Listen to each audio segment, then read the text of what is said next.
It's three guys who combined to play 15 seasons in the National Football League trenches. Well, two guys.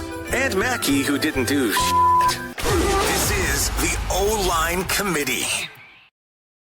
All right, what would happen if this was a real, football meeting room right now? We start the podcast, so we're on time. Yeah. But then Alex is still running in from his car or whatever he's doing. 18 minutes ago, Alex said 2 minutes. 2 minutes, and then I dinged him in the chat, and then I dinged him again at 7 minutes, and then I dinged him again at 10 minutes, and I was like, we can't wait anymore. Eventually, you're just ruining everyone else's time here. We got to get to the F1 minute. Yeah, we got to get to dumb football questions, dude. There's so much to do right now. We don't have time. The show goes on, as those say.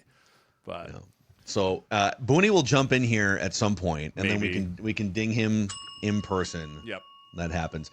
We also it's been 5 weeks since we've done a film breakdown here, which is maybe the longest we've ever gone. Before we continue, yes, what is behind me is what you all have been waiting for and been asking for. So for those of you that don't know, I made a bet with my longtime barber. Been going to him for like a decade now. Massive Chiefs fan. Huge Chiefs fan. Has all the the banners, everything up in his office.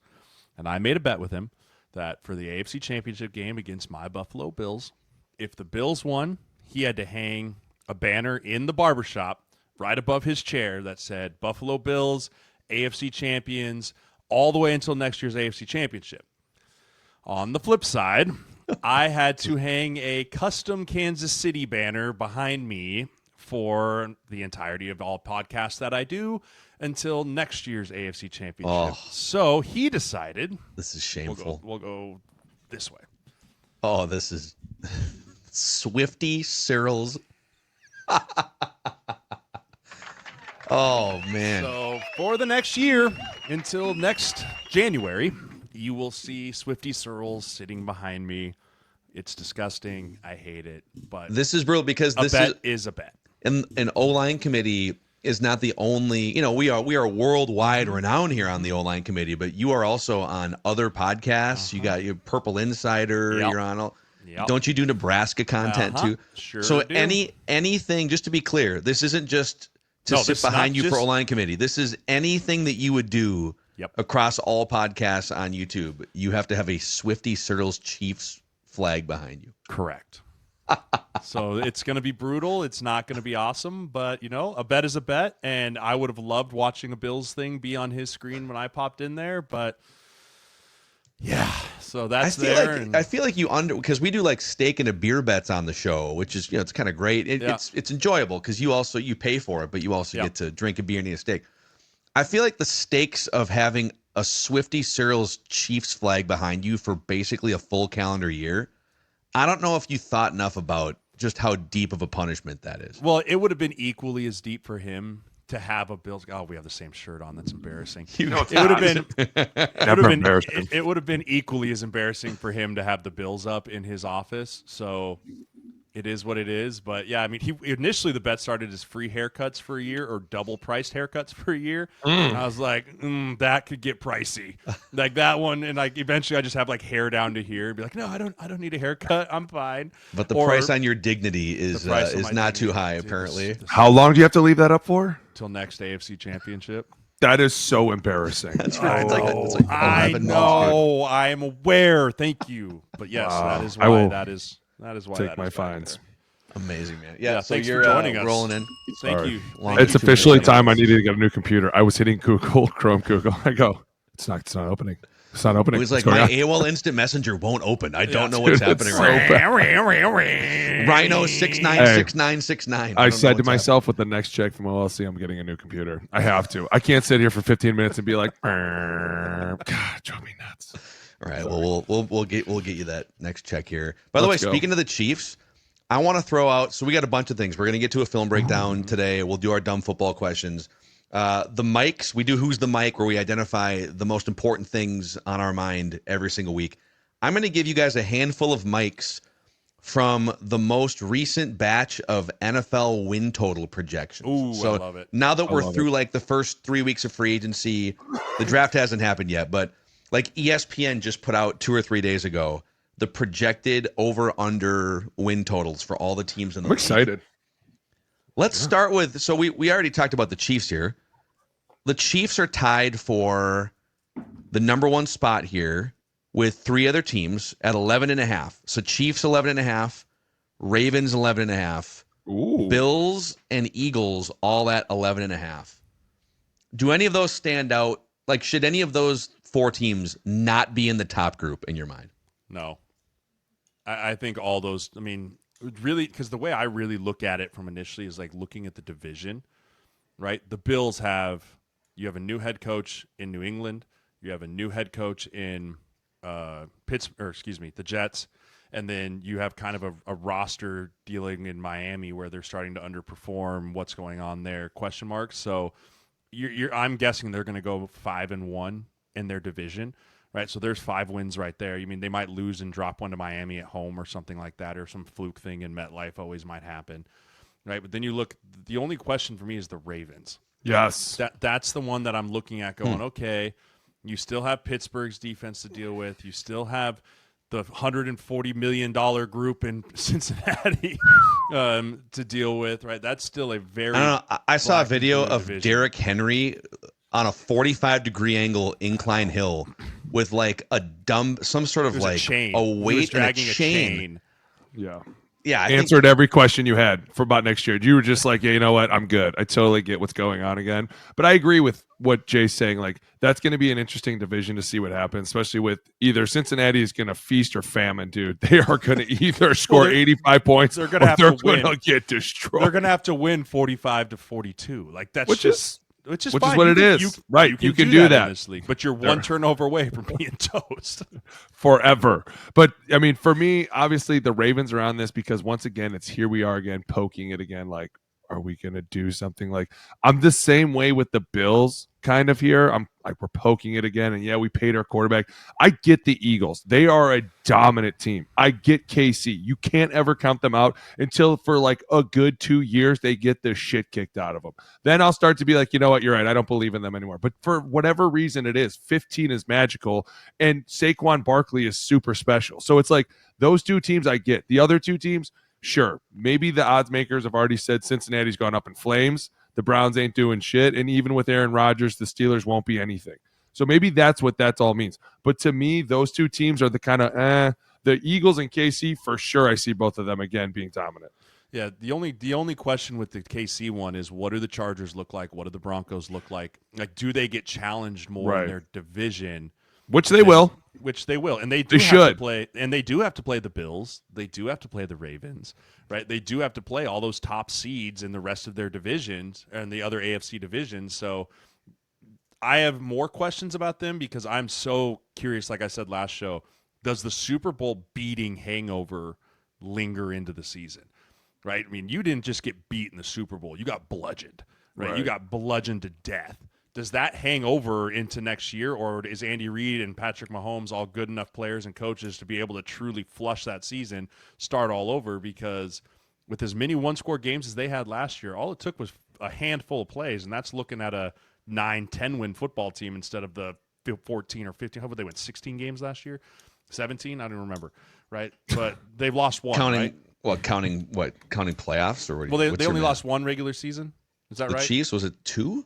One, I think it was 2. Was it 2? Yeah.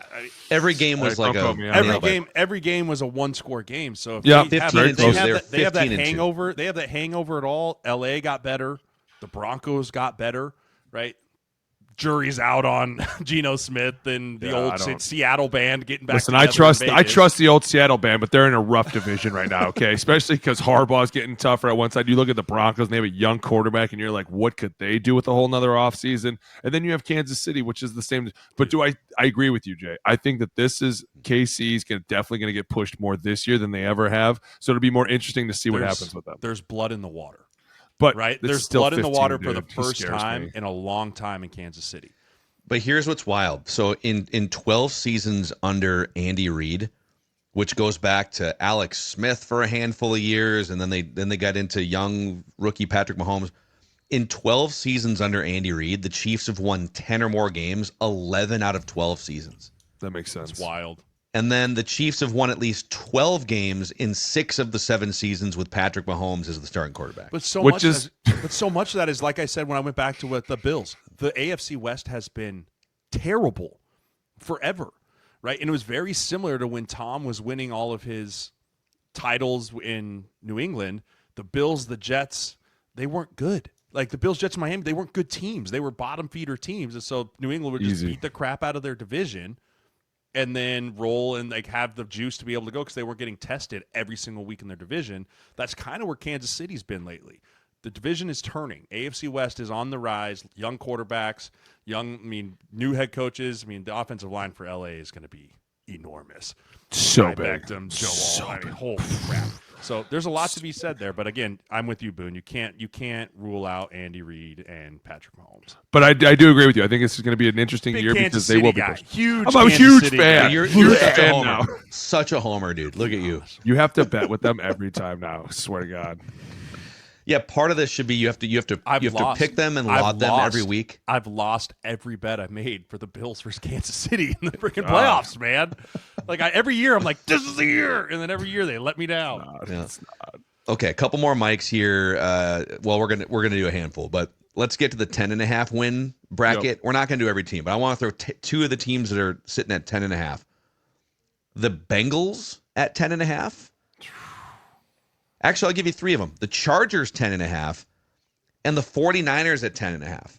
Oh, 49ers, that's way too high. Whoa. Doesn't that does feel like the roster has eroded? That's interesting. I mean, you take everything we just said about Andy Reid and Patrick Mahomes. Can you say that about Brock Purdy and Shanahan? Like, I love Shanny. Don't get me wrong. I think Shanny's a fantastic coach.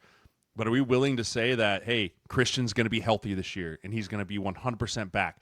Ayuk's going to come back off that ACL like no issue, even though he's still like cryptically trying to be traded. You get rid of Deebo Samuel, right? You lose Aaron Banks. Yes, your defense is still going to be very good, but some of those guys are getting a little long in the tooth.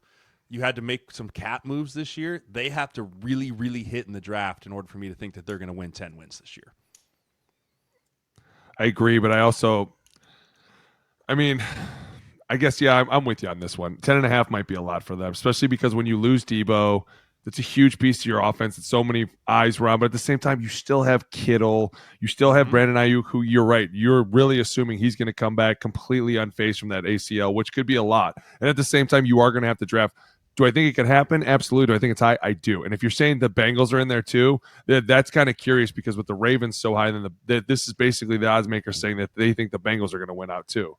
The Bengals feels like a Joe Burrow referendum that, hey, if this dude plays all year, count him out, right? They'll find a way to get to double-digit wins. Yeah, which could absolutely be huge. The issue is, they've signed some defensive players, but that defense was Swiss cheese last year. It just wasn't, and they got a new coordinator, and I know they did all the things, but it's a Jimmy and Joe's league, right? You can have all the X's and O's. You got to have dudes.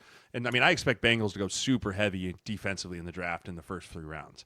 But I think they try and find an edge rusher. They probably try and find a corner, and they probably try and find maybe another safety or another edge guy or maybe even an interior guy with how good the interior class is this year. Like, I think they go super heavy defense on draft and just try and build that thing like LA did a few years ago. Bet minimum contracts and rookie deals while we're paying our 3 superstars 44% of our cap. Yeah. Well, hey, honestly, I'm kind of surprised the Rams aren't in here. So the that's why I did skip a couple teams here, but Rams are 10.5. Oh, okay. And the Lions are 10. So there's 5 teams in the 10.5 bin, and I have a really strong opinion on 4. I love Joe Burrow, and that hey, they kept those receivers, but I would fade the 10.5. It feels like a 9 or 10 win situation until their defense proves something. Lions, I think they're a year or 2 away from roster completely going over the cliff. So I would probably take 11 or 12 wins on the Lions. Dude, I'm go crazy. Aggressively over on the Chargers at 10.5. They don't play a first place schedule. No. It's year 2 of the Harbaugh culture. They're adding offensive line pieces. Najee Harris. Like, yes. Give me Chargers for maybe 12-ish wins. Rams feel like a sneaky Super Bowl contender over the 10.5, and then I would stay away from the 10.5 on the 49ers. It's interesting to me that they have the Rams and the Niners both at 10.5. Like, that's why I'm saying the same division. I feel like that's not the kind of the same with the Ravens and the Bengals both being at 11.5. Oh, Commanders are also 10.5. Well, there you go. There's a team that you definitely would have thought for sure would have been up there, especially because the young talent. I could definitely see. I'm with the 10.5 there for sure. Commanders too, because just like everything that you said about the Chargers, they're not playing the first place schedule, right? They took second in that division, right? So they don't have to go all the way to all the first placers this year, right? They're going to have some mediocre, middle of the road type divisional games. So I'd buy the Commanders at that. I would 100% sell the 49ers at that, and I would buy the Rams. Okay, the 9.5 bin is a little dull. It's Broncos 9.5, Packers 9.5, Texans 9.5. Feels like they downgraded their offensive line a little bit. Yeah, they got a hit on the draft for that. It's interesting. They also they only have one receiver. Nico Collins is all that's left. I mean, the young. What about Tank Dell? Tank Dell's coming back from blew his knee apart, but he'll be back. I bet he's not back until at least week 8 or 9. Dude, he blew everything. That's right. Apart. I remember they caught it in the back of the end zone, right? The second time. Yeah. Right. Yeah. He had an ACL already.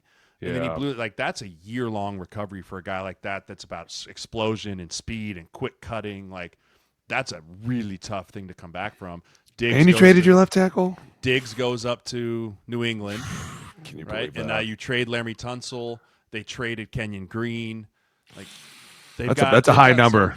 They've got some work to do, but I also think they're betting on the come with C.J. Stroud to bounce back and have more of like his rookie year versus what this year looked like. And the division is so wide open; they're still kind of by default the top team in the division. They're the top team in the AFC South for sure. Buccaneers also at 9.5, and then a safe bet for them for sure. Yeah, the 8.5 win bin is most fascinating for I think the Bears and Vikings having the same footing here. So. Wow. There's a few teams in here, but let's start with Bears 8.5, Vikings 8.5. Oh, how'd your Vikings show take this? I'm sure you guys were I'm sure they went nuts. I'm sure you guys were Can you believe? Listen, mock all you want, Purple Daily.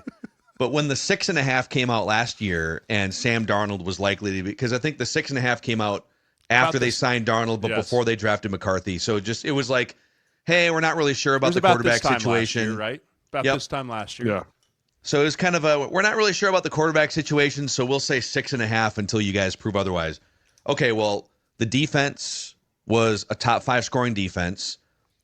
They squeezed 14 wins out of a Sam Darnold-led roster, and it's now the second time that Kevin O'Connell in 3 years has won at least 13 games with moving pieces at quarterback and defense. So, in my opinion, your defense got better by adding Javon Hargrave and Jonathan Allen and some other people. Isaiah Rodgers, nice rotational cornerback. There's still some cap space to go get some depth to fill out the rest of your pieces. And is it really like going into the season last year with Sam Darnold versus going into the season this year with JJ McCarthy? Is there really that much difference in question mark? Well, I think a lot of people will take. I mean, it's basically JJ's rookie year, and so there's a huge like, what is he gonna do? And as opposed to, I mean, dude, Sam Darnold. And I'll even to say it again, I was totally like, oh, this is gonna be a bad idea. It ended up blowing up in everybody's face, but at the same time, this is different because everyone's like, nobody has any idea what's gonna happen. He could take this snap and totally fall down. He could freak out and throw it to the other team a million times. We don't know what's gonna happen until he does it. Now, hypothetically, that's how I feel like most people treat the rookies, especially too because when you're first out there, the speed is so unreal, and they're so anything like even the preseason. It's not anything like a live game, fourth quarter game on the line. You got to win it. I need you. Like there's so many things that they have to prove before anybody will give them respect. But it is interesting to see them in the same boat as the Bears. Yeah, that's the thing. Why are the Bears? Well, they give them a lot of love. Why are we pumping against new core quarterback who got sacked and threw more interceptions than new core though? Ben Johnson. You're pumping against a sophomore jump out of Caleb Williams, and then you're talking about DJ Moore. You're talking about, I mean, that offensive line got a lot better. You're saying the defense is going to pick. There's a lot. I agree. There's more question marks with the Bears than there are with the Vikings, but at the same time, you don't know. Could Caleb take a big jump under Ben Johnson when they're going to be a run-first football team? They don't need him to do so much. You don't sign those 3 interior linemen if you don't want to be an identity of a run-first football team, right? And so if that's what they're banking on and they're saying, hey, this win projection is based more off of the roster than it is Caleb Williams, versus you look at the Vikings, that roster is very good, but Kevin O'Connell's going to throw the piss out of the football. Like that, he's going to. It's in his DNA. So you're saying there's going to be more asked of J.J. McCarthy than there will be of Caleb Williams this year. He did, in fairness to KOC, he did scale back from, remember the year where they lost Cousins around like week 8, and the rest of the year it was Josh Dobbs, Nick Mullins, and Jaron Hall. Yeah. And even with those dudes as backups coming in, the Vikings were like third in pass attempts on this. They were like 5 pass attempts from leading the league. KOC did scale back to more of a middle of the pack pass attempts, but not quite Harbaugh where, hey, we have Justin Herbert we're going to keep in the garage for 4 months. Yeah, and I mean, Brian Kelly's a middle of the road run blocker, elite pass protector. Right. So you don't sign that guy like, I want the road grader. You're like, no, I want to keep the front of the pocket clean because I'm going to sling this thing to Jefferson and Addison and Hawkinson. Right. So I think that's, if I'm the odds makers, that's what I'm looking at. Bears is going to be based off of the roster around them. Caleb Williams is going to play more of the support role versus you look at the Vikings, they're going, J.J. McCarthy is going to be the focal point. Right. The focal point of this offense will fall on J.J. McCarthy's shoulders, and we have no idea what that's going to look like besides one preseason game against the second and third group, not even real starters. It's a huge question mark. Yeah, that's fair. I would be shocked, I guess, if that team, if the Vikings stayed healthy, if they stay healthy, I think it's still a top 5 scoring defense. So if that's the case, your offense only needs to get to 20 points to win most games, and then if they get to 30, awesome. Right. I would. There 14 wins. There's going to be some regression because you can't plan to win 14 games even if you're one of the best teams. So it still feels like 10, 11 wins if you get any sort of competent play from full J.J. blind McCarthy. projection. Absolutely. Full blind projection on J.J. McCarthy. That's what we'll be doing until week 1 next year is blind projection. Oh, he looks good in camp. Yeah. Because guess what? Rookie quarterbacks, you see a lot of shit. A lot of stuff's coming after you next year, right? You're not going to sit back there, and they're not afraid because Sam Darnold was able to pick apart and go. You're not betting on J.J. McCarthy being able to see the blitz, know where to go with the ball. Like they're going to get blitzed like crazy. Well, that's why you went out and paid 2 guys to come up front and be like, listen, you 2 have seen a lot, probably heard a lot. Your quarterback tapped out at one point. That won't happen here. Don't worry about it.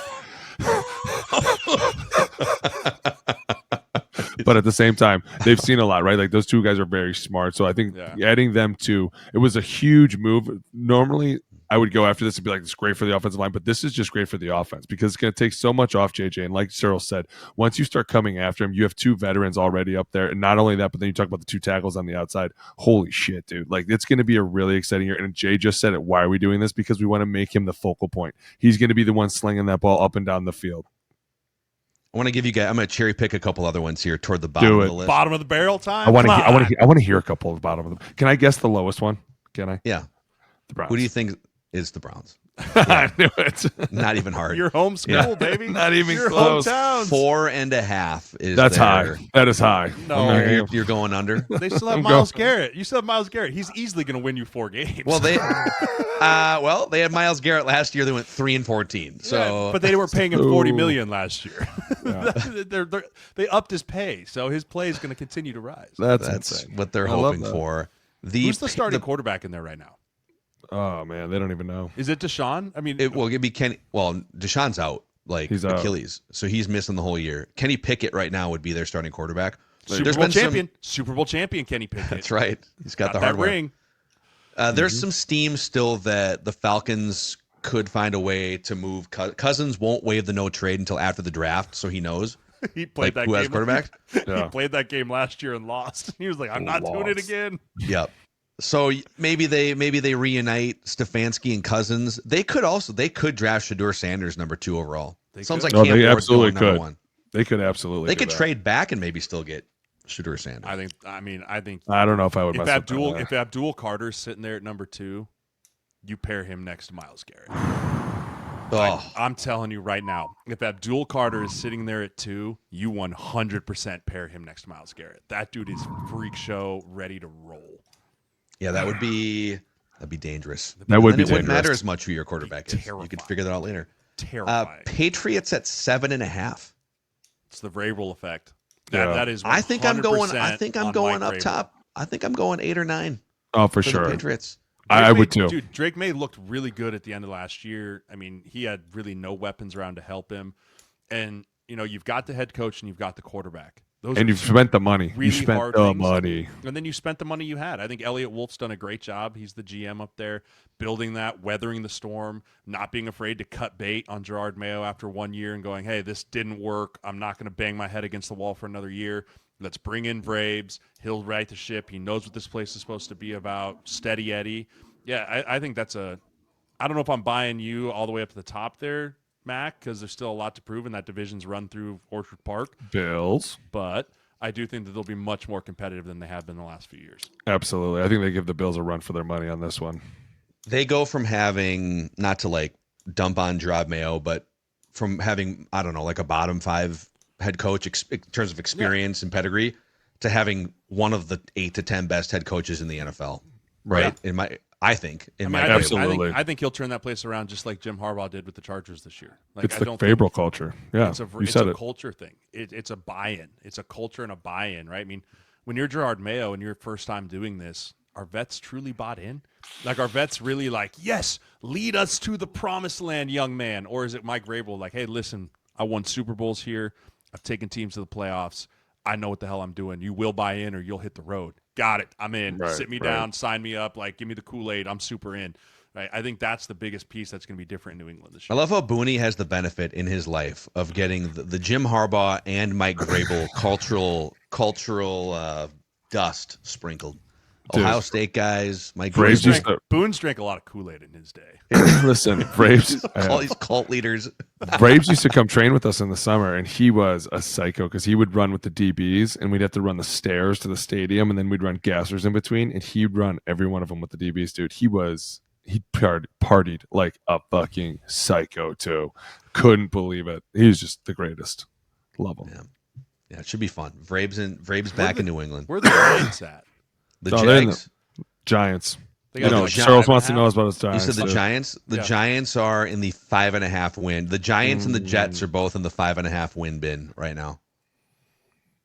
Yeah, the Jets are. It's hard to see a path for the Jets unless Justin Fields. I mean, I see a figures path. I see a path for the Giants if you can get the best out of Jameis Winston. I still think if I was, You think he starts over if Russ? I was You a think he betting man right starts? now, I would take Jameis Winston over Russell Wilson. I mean, I would too, but Is that I an would, open I would, 50-50 competition right now? Or I is hope Russ- it is. The way the money's set up, there's no clear cut. Like, I don't think either one is pure starter, 100% guaranteed money. Like, neither one of those. I haven't seen. What's the Russell Wilson deal? I thought it was 1 year, $20 million, but it's only $10 million guaranteed. And then the Jameis Winston was the 1 year, $10 million. Right. So they're Yeah, both- Russ is 1 year 10 with Another like 10. I think there's some incentives or something built in. Yeah. Yeah. So And then, well, here's the real question: what's Tommy DeVito's he's on a contract? rookie deal. let's check how much guaranteed money is. He's on a undrafted free agent futures On deal. the- He's Dude, guaranteed seriously. chicken parm every Friday night. Can we please just get a camera in this room? Please, this one room. Could you imagine Tommy DeVito Yeah. sitting in the back? I mean, so I guess what? So Oh. he hit a 2-year 8. Jameis did. Yeah, so he's making 4 a year. So Okay. Jameis is 4 a I year. thought it was Russ is 10 a year. And then you throw Shadur in there. You take Shadur with the number 3 overall pick. You throw him in that quarterback room. I think- Oh I'd my gosh. I think I'd you still take- put a I think camera in you that take room. I think you take Travis Hunter at 3. If Travis Hunter's there, you pair him with Malik Neighbors. Oh, Would you guys play Joe Travis Hunter Insane. both ways? No, You'd Not make him a receiver. not as a rookie. Maybe I don't in know year that. 2 or 3. But dude, the adjustment to come from a rookie. There's so much. Wouldn't he have to start as a Now, I feel like if you're going to do both, popping in for like a few different play sets as a receiver, you can't just like pop in as a cornerback. Wouldn't you have to be a full-time He could be a cornerback? nickel. He could I be the think nickel. I think he's more start ready right now to play DB, right? To be able to come in and make an impact. Just because young receivers usually take, if you're not like an unreal like Malik Neighbors, Jamar Chase, Jefferson, like I don't know if I'm willing to put Travis Hunter in that type of category as a receiver. He had good numbers this year, but he didn't have godly numbers, right? Those receivers that usually go in the first round are like ungodly, couldn't be guarded in college type numbers. He had good numbers on both sides of the ball, but I think he makes a more immediate impact on as DB, and then like you said, sprinkle him in for packages on the offensive side. Yeah. All right. So those are your over-unders here. It's I think at some point it'd be a fun exercise for us to like do some steak and the beers on. Let's let the draft happen, then we'll get the updated numbers. Yes. And we can stick some flags in the ground on some of our more bold predictions. Post-draft. For sure. Yeah. That's what's great about or we free can do agency. another embarrassing flag behind your podcast camera setup. No more flag bets. Yeah. That should be a fine. For what? Conduct Honoring a bet? unbecoming. Honoring a bet? Kansas City flag Bet's in a the bet. background, nerd. Bet's a bet. By the way, it's time now for Jeremiah's F1 Minute here, presented by nobody yet. I can't. There was no race this weekend, but there we're wasn't. still going to make Jeremiah. This segment is so wildly popular among the O-line committee audience that we're going to make Jeremiah come up with a minute worth of F1 I don't have a content, ton despite of their. But we'll see. You think you'll get there? I don't know. It's going to be close. There wasn't a lot of action this week, but All right, so this is Jeremiah's F1 Minute, passionate F1 racing fan. Your 60-second start right now. so we're leading up on the Japanese Grand Prix that's coming up this weekend. One major change, like I talked about last week, the Red Bull seat has been switched. Liam Lawson lasted 2 races. He took 18th and 20th. He gets the boot back down to VCOB, and Yuki Tsunoda gets the jump up to the Red Bull 21 seat there. Going to be interesting to see how he reacts. You know, completely different approach. Liam came in very cocky. I'm not here to So make cocky. friends. I'm here to win races. Shits the bed. Yuki, on the other hand, he's been in the racing a long time, so he gets the seat. He gets the bump up to the number 2 spot for Red Bull Racing.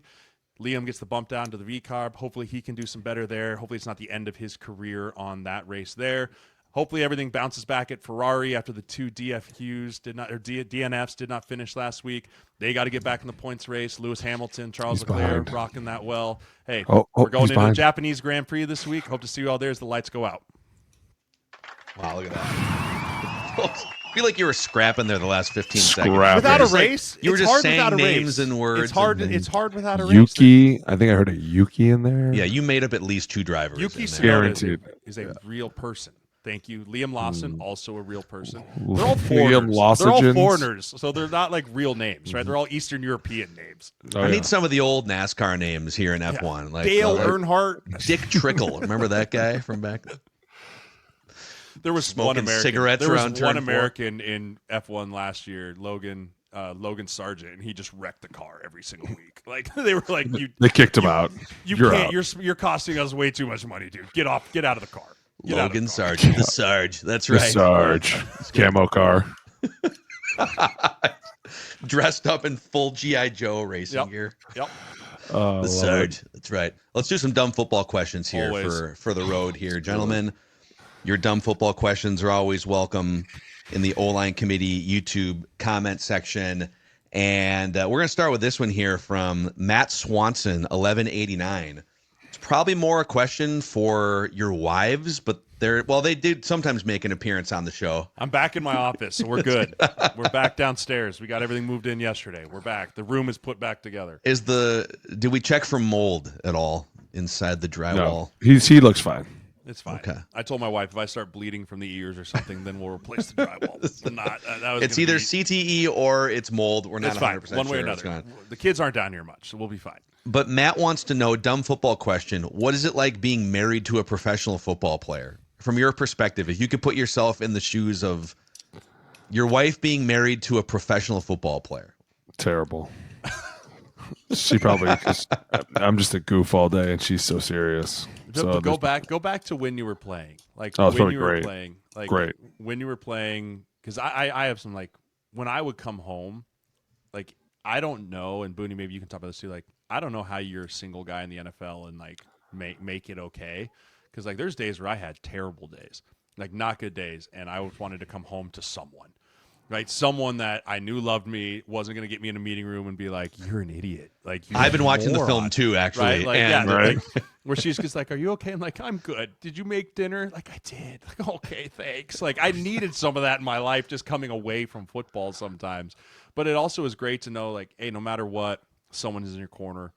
no matter what, like someone's always going to be there to lift you back up, believe in you. Like there's no one else in that realm. Like she was so great at that. And then also the ability to move our life 3 or 4 times a year is an absolute unsung, like NFL wives, you're moving entire lives from off season to OTAs, back into your off season, into season mode, like moving so many times, and we have no bandwidth to do it.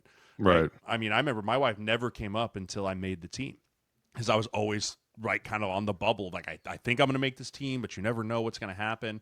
So she would be home all summer, and then I'd call her September 1 and be like, I made it. I'll see you next week. And she would pack up our life, our dog, everything we'd need for 6 months, and away she would come. So would you guys be like, so you'd stay, your first team was the Chargers. Mm-hmm. So your family's living in, or it was at the time, it was just you guys, right? Well, so funny enough, quick story on that piece. So my wife's from Corona, California, right? And so going into the draft, she was like, what do I do? I was like, I'm probably going to go undrafted. You should get a job. Like, get a job. We'll figure it out.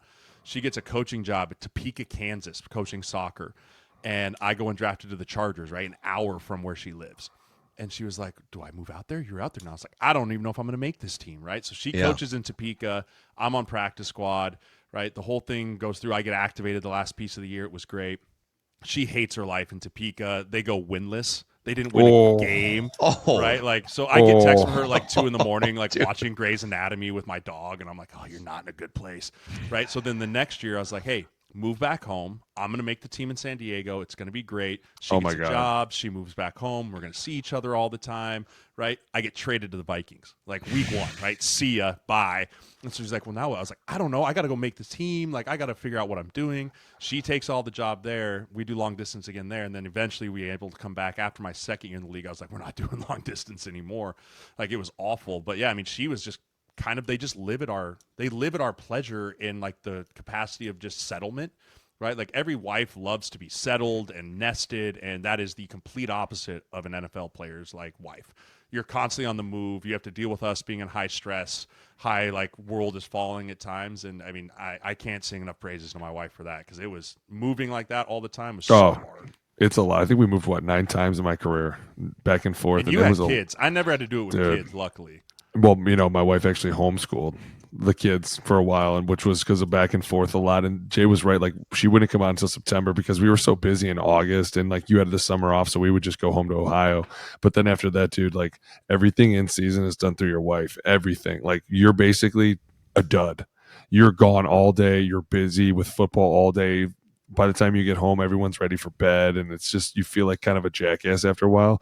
But over time, you realize, like, if you don't have a good wife, you're in a lot of trouble, dude. Because there are some guys, and we knew them early, like, this dude ain't going to last, or she's not going to last, or they're not going to last, whatever it is. But, man, it is the core to being one of the top players in the NFL. There's no question about it. Yeah, and they're like the gatekeeper, right? I mean, hey, there's no question. You want tickets? Call the wife. Right? Like, I don't have time for that shit. Right? Like, if you want tickets or you want to come up for the weekend, like, no, you can't stay with us for a week. I'm busy. Like, I don't have time to come home from Wednesday practice and entertain. But then now she has to play bad cop, which sucks and also for her. like my parents love my parents. They like, when I was in Buffalo, everyone that came up to visit wants to go see Niagara Falls. Right, because that's the only thing. So I think my wife saw Niagara Falls like 6 times that year. Right, like she just kept going. And we went once, and I remember we got there and we were like sat and stared at the falls for like 5 minutes. And we were like, "It's a lot of water." Like, it's all like buffalo wings next. I guess. Like my mom and dad, like, they had her go on like the Maid of the Mist, like underneath, and like did the whole thing. And so yeah, I mean, they have to entertain when people come into town, because you don't have the bandwidth to do that. And I mean, granted, yes, she doesn't work anymore and she has to stay home with the kids, and there's so much added benefit that comes to being an NFL player's wife. But while you're in it, man, they are full life managers for everything else inside your life, because if you're focused on that stuff and not on football, you're not going to be an NFL player's wife for long. You're just going to be a wife. So again, sing a lot of praises. Dana, I've got to meet Dana multiple times. She's great. Obviously, Alex knows Emma. Like, they're two absolute rock stars. Yeah, man, that's there's so much like behind the scenes, the moving, the not being sure. If fans don't think about, like if you're not a first or second round pick, you might be getting cut in August or September or traded, and then boom, you're moving literally across the country, but your kids might be in school if you have kids. Well, dude, think about this, dude. There was guys on the team, like I played with Phil Dawson, and Phil's kids were old enough to be in high school, and they were in Texas, and Phil played for Arizona, and so Mama ran the whole house, and so it was. I mean, dude, there's a lot of wives that take over, and they are really like Jay said, they're the gatekeeper, they're the bosses. So you're basically like you're just working all day. And I remember talking to Phil about that, and I was like, dude, that's got to be hard. And he's like, it is at times. He's like, but I love my wife, she's great. Just bring the kids out every now and then. There were a lot of wives that did stuff like that, stayed back home while the husbands went to work. Like it's very interesting because I think everyone thinks it's super like, oh, flashy, and this is going to be great and parties, and it's like it's not at all like that ever. Like maybe like a playoff win, it gets exciting, or maybe if you go to the Super Bowl, it's cool. But like after that, it's like the whole thing is work. Like we're working all day, they're at home working all day, worried about everything else. Like, dude, you're really busy 7 days a week. And then we lose and we're pissed and we go home. We're like, pack the house. We're going home. Just fucking shit up. No. We're leaving tomorrow. Truck leaves tomorrow morning, 7 a.m. Like, okay. Mark Larson says, no one ever asks dumb football questions of the media guy. Oh. You know what? That's true, Phil. Mark. That's fair. Nobody ever wants to know my opinion about. So he says, so what's it like when you are a reporter trying to do your job and maybe get a quote and the athletes are being ornery dicks for no reason, like you've never shit talked them in an article ever and are just being polite and respectful, and they're still, well, that wouldn't be true for me. I would have probably already have shit talked them and they know it, and that's why they're being assholes here. Yeah. But yeah, okay. So I'm interested to throw my perspective because I've had 2 chapters of my media career. Earlier, it was more as a writer, like a website writer. I covered the Vikings beat during the Brad Childress era from like 2006 through 2010-ish. So Adrian Peterson, like the early part of his career. And then I covered Twins baseball for ESPN Twin Cities as a writer and a radio host early 2000s. And that was more like journalist in a locker room in a clubhouse type setting. Right. And then the second chapter of my career is more just idiot on a microphone doing this on podcast, YouTube, and radio. But I always felt uncomfortable in the locker rooms and it's your workspace, and to like walk up to you and I didn't cover you guys specifically, but to I wish you would have. God, I wish you would have came up to me naked. God, well, that's another thing. You're literally navigating someone's workspace after a game or after a practice, and dudes are like trying to get dressed, and you're standing there like in your suit and a tie or whatever. Hey, I have a question. Yeah. And you're like literally pulling your underwear up, and you're like, "My boxers on first, God, please, dude." Yeah. Okay, question. The half circle forms, and like a player is butt ass naked trying to get. It's ridiculous. But I always felt like, first of all, you don't really need me at all. Like if you want to get a message out, you can just like go on social media or something. So like I need you to do my job as a reporter. You really don't necessarily need me specifically. So it always felt like a weird dynamic. I don't want to be in your workspace. You guys have things to do, and I do respect reporters that do it the right way and do a good job. But the one thing that I did here, because I would be critical doing radio and stuff, and then I'd hop into a clubhouse, and I did hear a couple times from players like, hey, I heard you say this, and it can be a little confrontational sometimes. But players always seem to respect that if you did rip someone, that you're willing to show your face in the locker room so that if you wanted to say something, you could. Here I am. Yeah. But it is a little uncomfortable because it's like it's your job, your workspace, and I'm just like visiting to kind of do my job, I guess. I guess I see what you're saying, Mackey. And I will say that there was a reporter in Frisco that was very confrontational with us, I think, at times. And it felt bad for him because it had to be awkward because he knew we didn't really like him in there, and then he'd have to ask questions. And it would but at times, like, did you ever feel like you were just poking the bear to poke the bear because you wanted a response though? Yeah. That's my question. And if like, that's where it's like, I feel like at times it's unfair because like after a loss, they're going to come up and they're going to ask you, so whose fault was it? And you're like, gotta watch the tape. Don't do this to me right now. Like, dude, I know who fucking lost this game. I just can't tell you because the worst moment I ever had was it was covering a baseball beat, and okay, I'll tell the story. You guys can. If you were in this position. So the Twins, I covered a Twins team. I covered a couple like really bad Twins teams where they lost 96, 99 games. and they had a veteran catcher named Ryan Domit, who Ryan was a really good player. He had bounced around from like the Pirates. He just played on some bad teams. And there was a game where the game was close, and I can't remember the exact context, and there was 2 outs in an inning, and Ryan was the catcher. And one of the opposing hitters hit a pop-up straight up the phone booth, just a complete, for a major leaguer, like a can of corn. And Ryan kind of settles under it, settles. Oh my God. The ball falls behind his head in fair territory, and like a run scores, and the opposing team proceeded to score like a bunch of runs, and they won the game because he dropped this pop-up. So the beat writers, there's like 5 of us main beat writers sitting outside the clubhouse after the game. And like the reason why they lost was because the catcher dropped a pop-up, and they're having this terrible season. And I remember even making a comment to one of the other reporters, like, do we really need to ask him about that? Like, they're 20 games under 500. He made a physical mistake. Do we really? And the other reporters are like, it's like we got to get quotes of, it's the reason why they lost the game. So we all go to Ryan's locker, and he's got his back turned. He's putting his clothes on. The other reporters all look at me to ask the first question, and I'm like, screw you guys. So you got your little recorder and your notepad, and I said, oh, I know. So I'm like, oh my God, dude. And he's kind of an intense guy. That's and I exactly said, what Ryan, I used to say. So Ryan, on that pop-up in the 3rd inning, could you just kind of take us through what happened there? And he looks me not just dead in the eyes, but like through the back of my head. And he goes, what the fuck do you think happened, dude? You saw the play? And I was like, it's fair. That's fair. And he kind of went off, and then he left. But he came back up to me the next day before the game, and he literally like sought me out and kind of put his arm on, like his hand on my back, and he goes, hey bro, I know you're just doing your job. I was pissed. It was a tough moment. I'm sorry I bit your head off there. And I was like, dude, don't apologize. I'm the one asking you why you dropped a pop-up in a 90-loss season here, man. Like, I get it. So, sometimes it's like these are human beings doing a job, and sometimes we forget that, and it's hard. And sometimes those human beings get really emotional and mad. Very mad. That's the thing. Like, I really do wish, like, and I understand why reporters have to ask questions right after games. Like, I get it. I 100% do.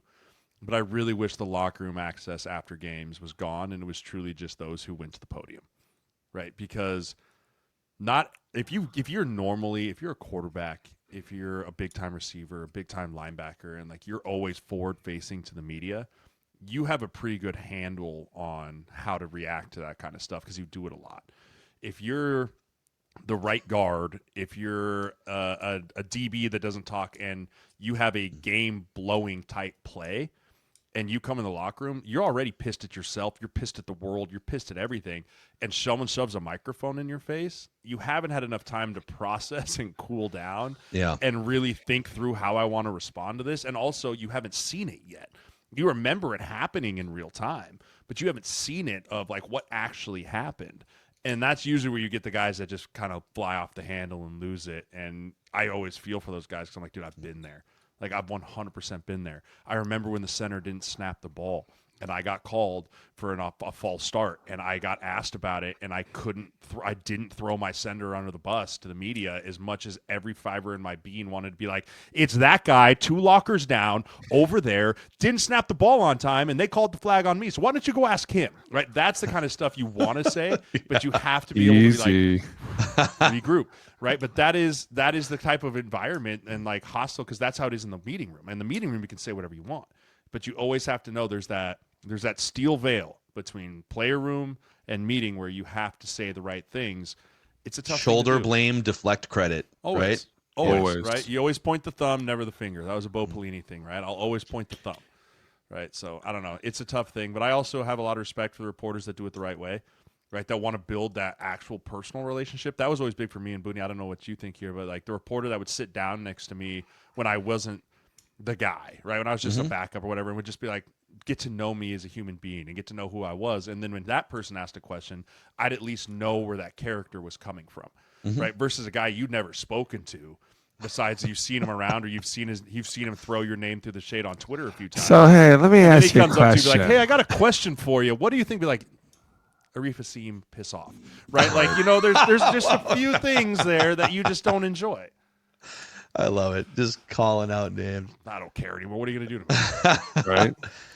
But that is one more thing on this. Because you nailed part of it. If you're a media member or a reporter or whatever, you see, like, I see you play for all these years, and maybe I see you do interviews, but if I've never asked you a question face to face, it feels like I know you a little bit maybe, but you don't know who I am. We've never talked before. So building that relationship, I think, like, I don't read your articles, right? I don't read your voice. Never. I don't listen to your voice, right? So I don't know you besides when you've actually taken the time to interact with me. What was helpful for me was I would try and have just off the record informational discussions so that I could learn more. But then also, like, you build a relationship. So, hey, I'm not coming to you every single time for, like, a quote. Right. No. Sometimes I just want to know, hey, totally off the record, like, I'm not even recording this. Hey, can you explain this like I'm an idiot?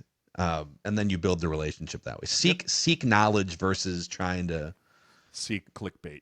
Yeah. Clickbait does not help you build a relationship with a player. I promise you that. Yeah. Let's do one more here for sure. So this is kind of going back to like if you're getting traded or whatever. Richard just Kowiak 9650 says, what role do agents play in trades? Are they part of the conversations beforehand between the teams? Do they know if their players are being traded or shopped?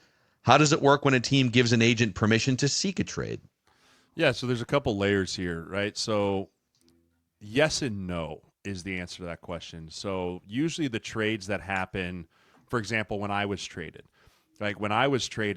my agent had no idea. I had no idea because it was at the 11th hour of cut day.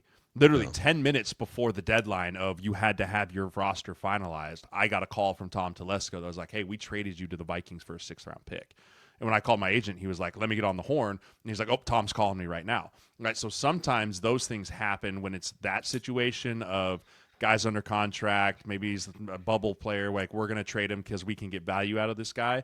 Agents usually aren't super involved in that. But vice versa, when a team tells an agent, hey, you have been granted permission to go look for a trade, then you can start talking to teams because it is illegal for you to talk to other teams about your player when that team is under contract, right? Like that's tampering, right? You can't go shop your player around when it's tampering, right? But if a team releases you to say you are allowed to go seek a trade, then it's the agent's time to get on the horn, talk to teams of, hey, what do you think? What's his market? How do you feel about this? Would you do that? Hey, if he trades here, let's talk about the structure of what his deal would look like before we pull the trigger on this, right? There's a lot of legwork that goes into that for guys that are later in their career under big money contracts. That's going to be a huge roster change or a huge cap change. If you're bringing a player, you got to work through the semantics of that. But like, there's a lot of guys that just get traded because their 5th, 6th round, 7th round pick that like they just want to create value for you. There's not a ton of work that the agent does in that. That more just kind of happens in an instant. Yeah. You were never traded, were you, Booney? No, I was almost traded. Almost. Would have been great. It was during my holdout. And, it worked out. It worked out for you. Is there one team you guys wish, like in the prime of your career, it would have been fun to play for? Or a coach? Cleveland. I would have thought it'd been great to play for Cleveland. I mean, hometown. Denver for me, right? Hometown. For sure. That was when Peyton was there too, right? Oh, man. So yeah. Oh man, that'd have been sweet. The Peyton Manning era in Denver. Obviously, grew up a huge Broncos fan. Like, there's always that piece of like you want to play where you grew up, right? But also, like now that I'm on the backside looking at it, it would have been good.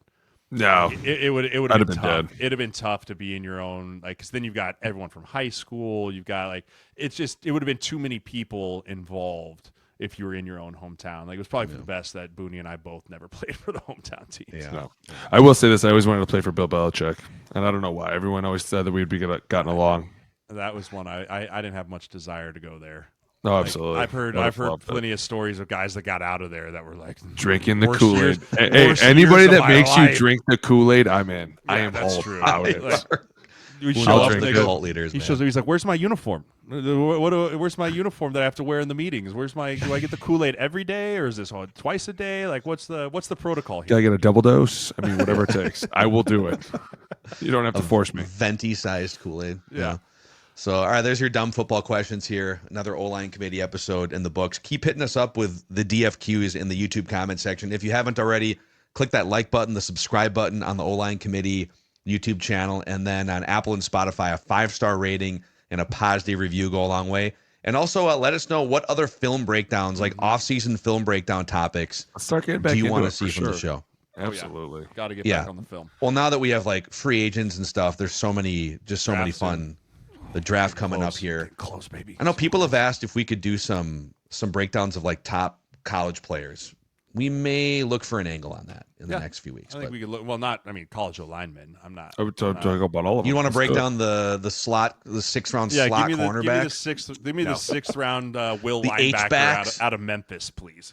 No, thank you. All right, he's Booney, the Rhino, Jeremiah Sirles. I'm Phil Mackey. This is the O-line committee.